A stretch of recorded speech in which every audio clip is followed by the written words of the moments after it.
Well, after braving the dangers of Niagara Falls to acquire a crystal flower, we are now journeying directly south to the Bermuda Triangle, where pirates have raided a sunken cargo ship and come up with a priceless treasure, the Mermaid's Tear. They also happen to have a piece of the treasure map that we're looking for, so away we go. Hank here is lamenting the fact that we live in a 2D world and that single square mast is blocking our path and ability to continue at all. Lightning strikes it out of nowhere and makes this entire little scene completely pointless. I don't know why they bothered with that, but there you go. Lightning strikes the mast and gets rid of it. Barrels occasionally have things inside them. If you golf swing, they'll pop out. Those things are not always friendly, as you'll soon see. Golf swing for the cannon, fire a cannonball, and knock out a door. Don't know why the door's even there, but there you go. A slight delay. Check all the nooks and crannies for hidden pop-up treasures. These pirate enemies are more useful as platforms than they are as enemies.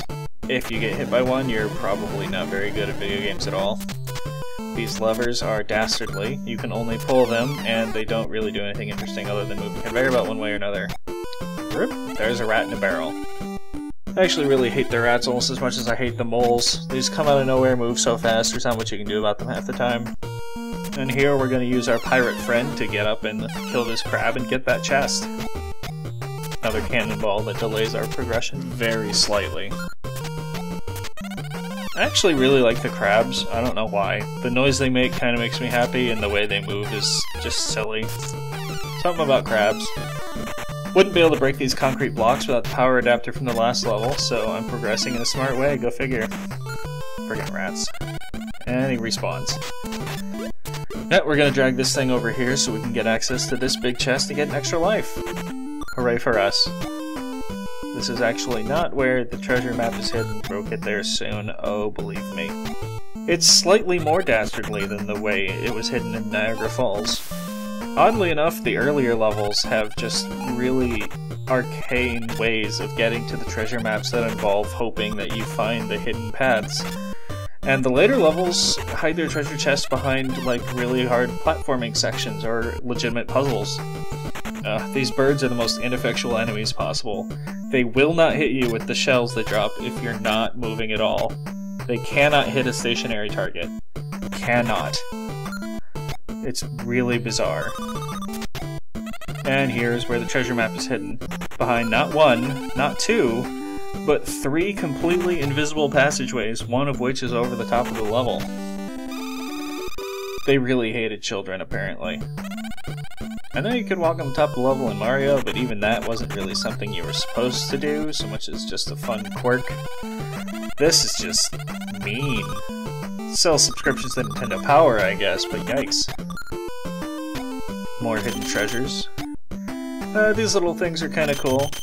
It's a neat little section, just doors that open with leverage, I guess.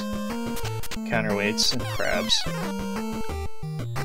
I spend a lot of time trying to knock that top barrel, because I know there's treasure there, I just don't take the easy way and jump on top.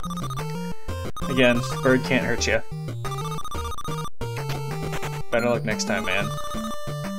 Ascending up into the heights of the pirate ship, I guess. I don't know what this section would serve. But we find Gyro again, and he gives us the hammer adapter, which lets our golf swing destroy harder blocks. I'll show it in the pause menu when we cross this perilous platforming section. This actually killed me a lot back when I was a kid. Yep, there it is. Little crap.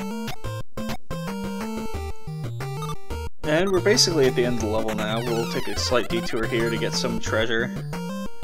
Nice little area, just gives you health and treasure and rats in the face. Gotta use the pirate as a platform to get up to the chest, and they're not very useful as enemies. I don't know why the pirate captain hired them. The jump and golf swing is very useful, the timing can be a little awkward sometimes. I have a dastardly puzzle here to try to get to that giant chest. Yeah, just move the small chest over and get the extra life. I of course look for invisible paths for slightly too long and don't get to pick up the diamond, but we'll be okay, I promise. And through here, is second boss, the pirate captain. He has literally no attacks. All he does is walk around and occasionally jump. He can hang on to these hooks just as well as you can. Doesn't really make him any more threatening. I get hit once because I'm an idiot and bad at video games, but yeah, he goes down really fast. And we get the Mermaid's Tear. It's worth a ton of money, which is going to be very useful here shortly, as our findings are piled into the giant money bin. And we visit the shop, and oh look! A piece of the treasure map that we've been looking for. It's just there. I don't know who's running this shop. I initially thought it was Hank, until he was selling a piece of the treasure map to me for $1 million. Kind of dick move there, Hank. Cake is a usable item in the middle of a level. It'll heal you to full health. Continue globes. You'll never see me use one, because thanks to the magic of editing, even if I fail terribly, you'll never see it happen. But they will give you a continue if you lose all your lives. Now 4 pieces of the map, thanks to the shop, and we'll be visiting the island of Mu in part 3.